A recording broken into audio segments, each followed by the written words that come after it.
Welcome to the 6th Annual Food Justice Film Festival presented by the Center for Biological Diversity. I'm Linda Rico, Food Justice Film Festival Coordinator with the Center. I'm so happy to be joined today by Jacob Beaton, Indigenous Food Sovereignty activist, founder of Tea Creek Farm, and the main subject of the film Tea Creek, which is featured in this year's festival. Welcome, Jacob, and thank you so much for speaking with me today. Oh, thank you for having me, and greetings from one of the vantage points you can see in the film. So we've got I the love it. mountain, beautiful, beautiful mountains in behind me here, and our field of mixed vegetables in the background, That's and fruit. lovely. That is so beautiful. Yeah, yeah.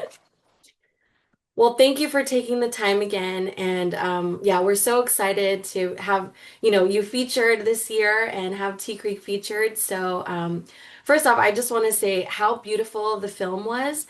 I Mm. absolutely loved it. And I also really enjoyed learning so much about Tea Creek. It really captured the incredible mission, being an Indigenous-led, culturally safe, land-based Indigenous food sovereignty and trades training initiative. So, can you share more about the work that's done and offered at Tea Creek? Yeah, so Tea Creek is primarily a training operation. So we work on training, or as I like to say, retraining our people, Indigenous peoples, in all the different aspects and skills required to do food production again. As I say in the film, like all our nations were food sovereign plus like producing an abundance of food Right. pre and post colonization. Like there was a period of very heavy food production in our area until relatively recently. Hmm. And then we also have a not-for-profit society that runs a lot of our activities on our site as well. It's wonderful. Can you actually tell us more about the different First Nation tribes that Tea Creek has reached in terms of this type of training and access to food? Sure.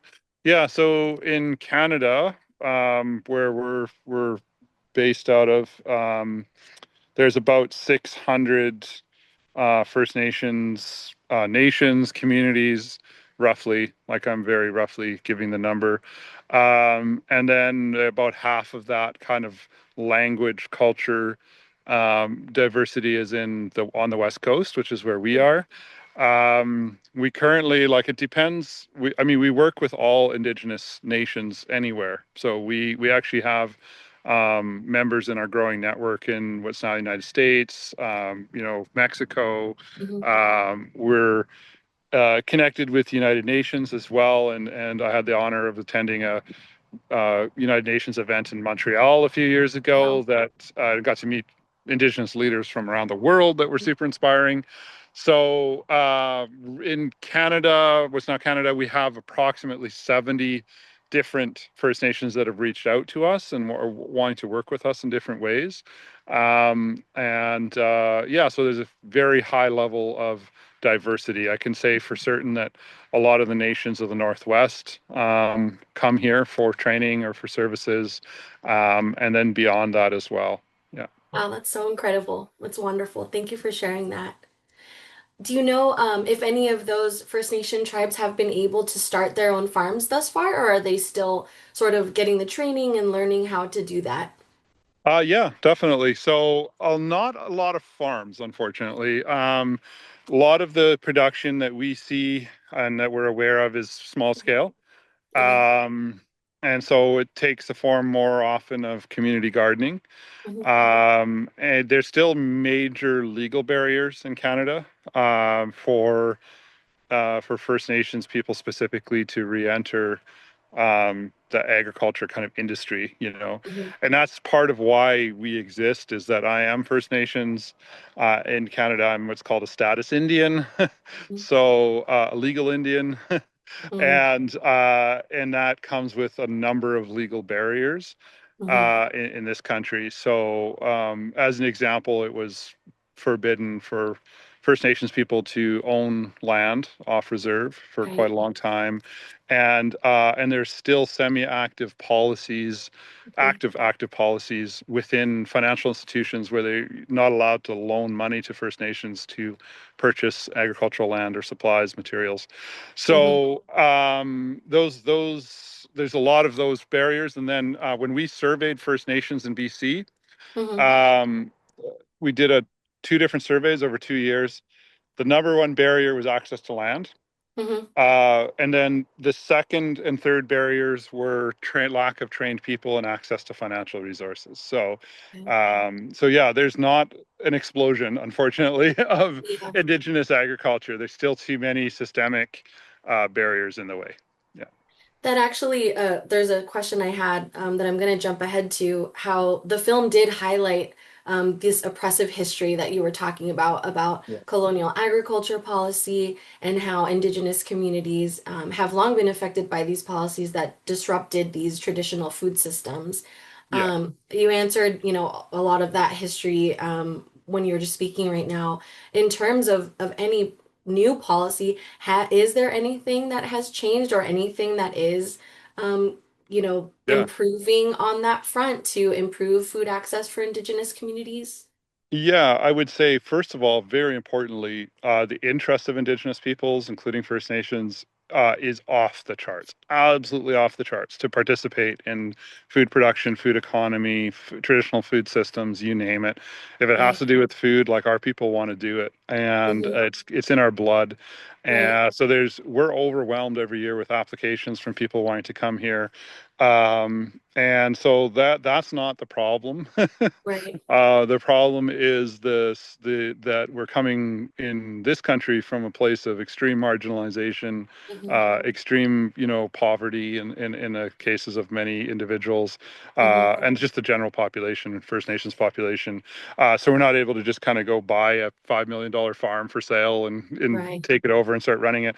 In terms of progress, I've directly been involved in lobbying successfully for Canada's largest agricultural lender to Wonderful. overturn their policy that they had still in 2022, 2023 of not lending to First Nations for agriculture. Hmm. And that took help from United Nations and other politicians to kind of get me in front of some high up places in government to essentially shame them for continuing this Yeah. policy all the way through into 2023. Right. So I'm very happy to announce that in this country, anyways, that lender has done an about face. They've hired an Indigenous-led team now. Oh, that's That's great. fantastic. I'm so happy Hmm. with them. I've had multiple meetings, and so there's real intent for change in certain places, but Right. we have a long, long way to go. Yeah. Well, it's incredible, the amount of progress that you've achieved thus far, and even the amount of progress that Tea Creek has achieved. I mean, it's Mhm. really incredible. So, Thank you. Yeah. that work is invaluable. It's amazing. So our films this year in the Food Justice Film Festival, they all highlight BIPOC land ownership and agricultural heritage, food sovereignty, and the importance of growing ancestral foods. Can you speak on how these topics are important to food justice for Indigenous communities specifically? Absolutely. Well, I can tell you that in Canada, in this country, BIPOC peoples are still a very small, underrepresented population when it comes to food production. And I'm not just talking farming, ranching. I mean, we see this across all the food sectors Right. in the country.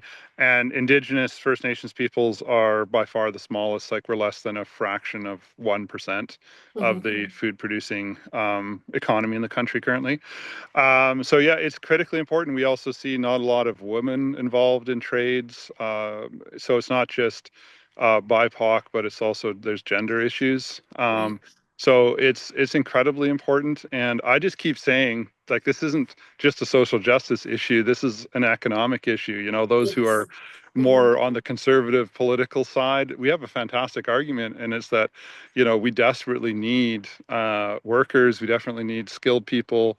The economy needs it, and our communities need it, our families need it, and in Canada, anyways, our Indigenous population is the youngest, fastest growing population that wants to do this. So it's just like a no-brainer. So I just Yeah, keep telling people, like, come on, open up the doors, like, let us in. Like, we're knocking exactly. hard, but you're keeping the doors locked, And but you need Right? us. It's like you need us, Yeah. you need us, you need us in there. And I think that's that theme is extends beyond Canada and goes to United States and other Absolutely. countries as well, like Europe Mhm. and other kind of Western countries that have these struggles at the moment. So I just want to throw one more thing in, but Canada is currently losing over 10 farmers a day. Oh, Like the wow. food production industry in Canada is in a free fall right now. Oh my goodness. And one of the largest banks put out a alert a couple years ago saying that Hmm. without major intervention, the entire food economy in Canada will collapse by 2030, which Oh is my only goodness. 4 years away. Yeah, So that's frightening. it's really, really, really crazy. Hmm. And that's a result of these past policies that made that industry in Canada basically white male only. Hmm. And that population is aged out and Right. retiring, and they're not doing it anymore. Yeah. And there isn't anyone to replace them. So due It's, to that lack of diversity and that yeah. lack of inclusion. So Right. There has to be a change. I mean, there has to. yeah, Gotta it's start like, well, if somewhere. we start now, in 4 or 5 years, you could have a bunch Mhm. of pretty highly trained people ready. So, Right. like, like one of our youth said it years ago. He said the best time to do this was yesterday. Exactly. Like we're really, really behind now. Yeah, So, it's true. anyway, It's very yeah, true. yeah, yeah. Well, one of the beautiful things we get to see in the film is how Tea Creek affects the people that are there who are learning and training and taking back this very important knowledge. And one of the people that we get to follow is Justice Moore and his story of coming to Tea Creek to find community, overcome addiction, reconnect with his indigenous roots, but while also healing from generational trauma caused by colonization. I was wondering if you could give us an update on how Justice is doing, and how his story has impacted others who are in similar situations. Yeah, well, the film has been doing incredibly well. Like it's been a wonderful surprise to see it, so beloved. And Justice is doing pretty well. I mean, he had a bit of a rough time. He got in a car accident a few Mhm. months ago that was quite serious. Oh no. Wasn't his fault.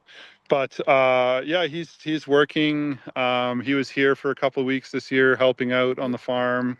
And I think the important thing, like Justice is an incredible messenger, Mhm. and I don't know that I've met too many people more articulate than Justice.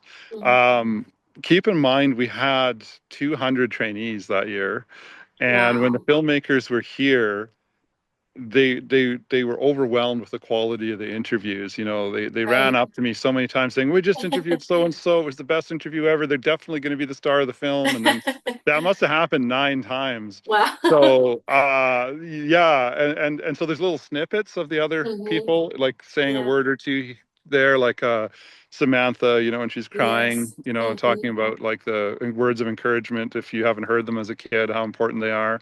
Yes. So I just wanted to share that because Justice has done really well. He turned his life around here, Mhm. and I just want to emphasize that happens hundreds of times here. Like Yeah. it's been really, really critical for a lot of people. Like this year, we graduated our trainees a little over a week ago, Oh wow. and we don't do like we're non-dogmatic. We don't say, "Hey, you need to stop drinking. You need to stop doing drugs, or you need to exercise." Like Mhm. we're not prescriptive or anything like that. Mhm. It's this model where we accept you as you are, and we have Mhm. strict rules around behavior on our site. Like you can't be Mhm. abusive or disrespectful or anything like that. Right. And then we just find like people want to be healthy. Like you don't have to tell people to be healthy. Everybody wants to be healthy and happy. And Right. so when we graduated, the number of trainees who said, "Hey, I'm on like 90 days without Mhm. drinking or smoking or, these health benefits," was really shocking and overwhelming in a good way Mhm. to hear what a difference this place has made, for so many people. Oh, it's so inspiring. When I watched the film, I kept thinking I cannot wait until one day, I can go visit the farm. I mean, it's Hmm. just absolutely beautiful, and hearing everybody's stories was very inspiring, and I would love to hear more about those stories. If you ever get a chance, I mean, please let me know if they will Sure. ever be, on the website or anything like that because Yeah, you're right. These places like Tea Creek, there's so many people. It's not just one person who's able to build it up. But hearing all of those stories and how, everybody sort of has this amazing experience there and how everybody has their own individual experiences too, in making these changes and reconnecting to the land is just, I think, one of the most encouraging things that anyone can hear. So thank you absolutely. for reminding me of that and for sharing that. I think that's beautiful. Yeah, no worries. So, Jacob, what does the future of Indigenous food justice look like to you? Well, like I said, we have a long way to go.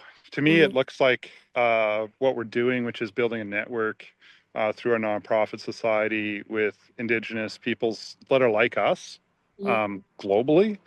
Hmm. It looks like creating a standard for Indigenous led for us, anyways. There's a lot of noise in this field of Indigenous food sovereignty, food justice, Hmm. uh, and my basic take on that is if you are Indigenous, you're BIPOC, like take what you can and please get as far ahead as you can. Like I'm not, you're not the problem. The problem for us is those non-Indigenous Hmm. groups that already have lots of money, already have lots of Hmm. privilege, that are going, oh, Indigenous food sovereignty or food justice is the next big thing. Let's rebrand and get that money coming to us, and let's do it, and that'll help us sell more product. Right. So there's a lot of noise in it, and we're trying to kind of Hmm. filter that out and make sure that it's critical that resources and support get to where it needs to go. Right, it needs to get to the Exactly. grassroots, needs to Hmm. get to the authentic people who are doing the real work on the ground like we are here. Hmm. If you come here and you look at our team, like we're Indigenous people, like we're all Right. Indigenous people, with the Hmm. exception of my wife. Who I say she gets to stay, but everybody else is Indigenous, and I tell people that's what Indigenous led looks like. It isn't just a Right. figurehead at the top; it's Right. us all working together Exactly. to make this happen and Hmm. make mistakes and learn along the way and improve ourselves and support each Hmm. other. I feel very, very grateful for this is the crazy thing about the film I want to share with you is that it reaches people like I never thought it would. Like Hmm. everybody. It's fascinating to me. I Right. thought because we say like there's a point in the film early on where I talk about genocide and Hmm. mass murder Hmm. and that this is what our ancestors, Indigenous peoples' ancestors experienced here, which is 100% true. Hmm. But I thought, boy, I'm going to get hate mail, right? I'm going to get the hate mail. Um, and people are going to walk out of the theater, like they're not going to want to hear that. And I haven't received a single piece of hate mail. Like I cannot believe it. So many people have watched this film, and and it's actually sometimes the opposite, which shocks me. I have a letter that got sent to the producer, and it was a Hmm.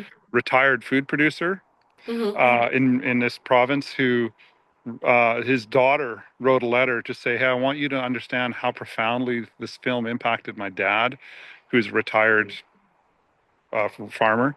Hmm. And he wrote his Christmas cards to his family and friends, and he said all he wanted for Christmas was for them to watch the Tea Creek documentary. Oh, wow. Oh, that is so amazing. That's And incredible. it's really, really like I'm just like, what is Mhm. going on? This is wild. So I just want to express my gratitude and shock at Oh, how well it's being received yeah. by the mainstream population, Mhm. by people on the street. I continually get messages, the opposite of hate mail. I get messages and support from lots of people who say, "Hey, I've always wondered what you're doing there.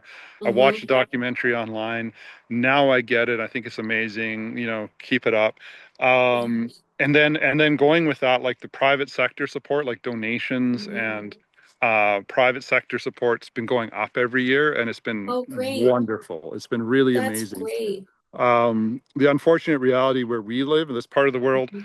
is the expectation is the services we provide, like the Mhm. education, the training, the health, the wellness, that's all funded by government. So Okay. people don't expect the private sector to pay for it, and private sector doesn't want to pay for it either. So Yeah. because they're like, hey, the government should be funding you. You're doing the government's job, like, and they Right. should be. So I just want to be really clear that the issues we run into are not it's quite the opposite. We have a groundswell of support. Yeah. We have huge amount of mainstream. We have wonderful private sector donors and funders that keep our lights on every year. That's It's good. really the institutional Mm-hmm. and there's still tons of racism and discrimination within government and within Oh, absolutely. institutions here Mm-hmm. that are again sometimes you get support and it's wonderful.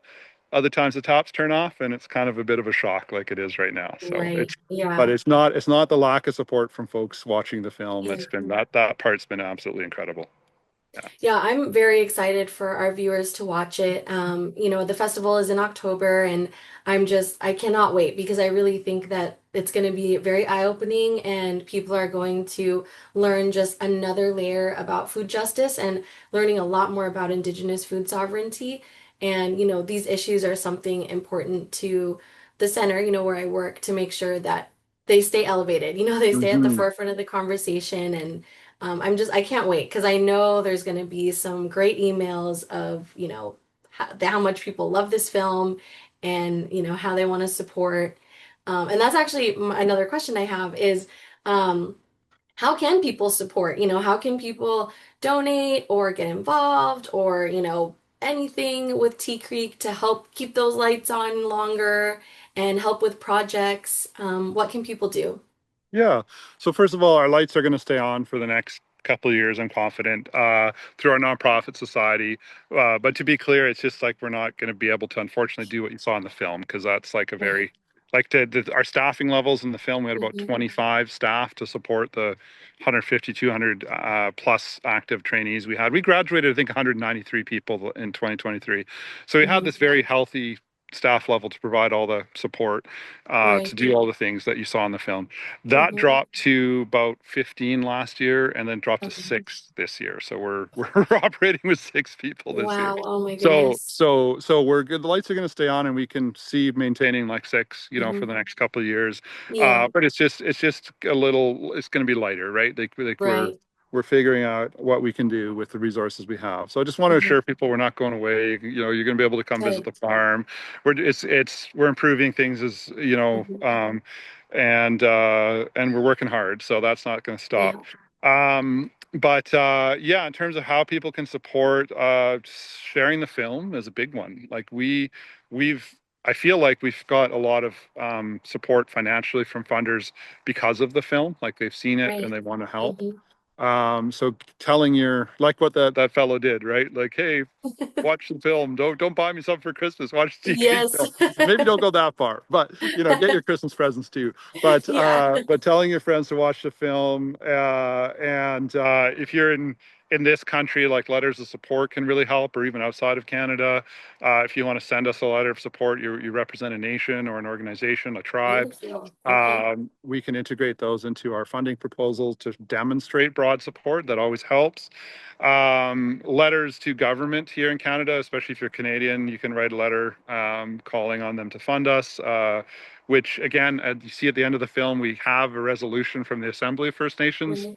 of Hmm. this country to that does that. Hmm. But more the better.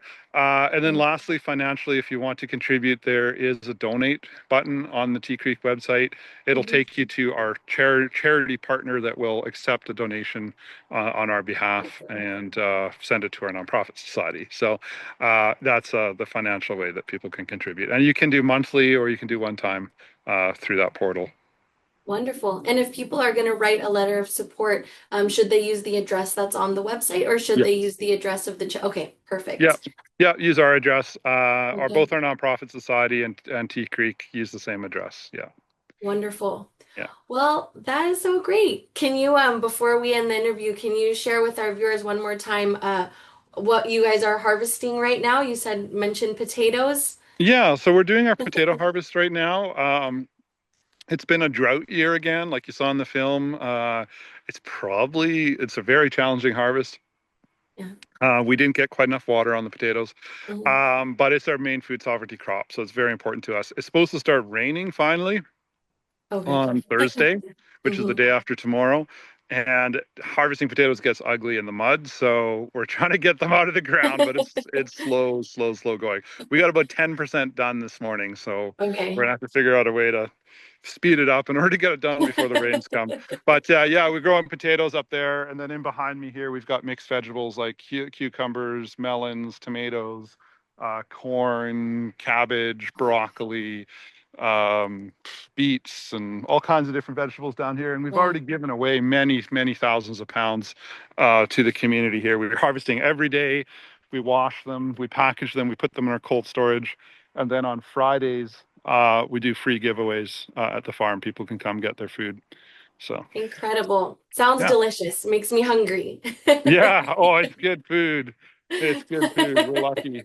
We're very blessed here. Yeah, Well, thank you so much again, Jacob, for speaking with me today and for giving us a little mini tour of Tea Creek Farm and what you're yeah. harvesting. I really appreciate it. And I also want to remind everyone who's watching, don't forget to sign up for this year's Food Justice Film Festival at foodjusticefilmfestival.com. The festival is free to watch, all four films, anytime from October 23rd through the 26th. You can also catch all of our 2025 virtual interviews on the site all year long. Thank you everyone for watching. Thank you, Jacob, and everyone have a wonderful day. Thank you.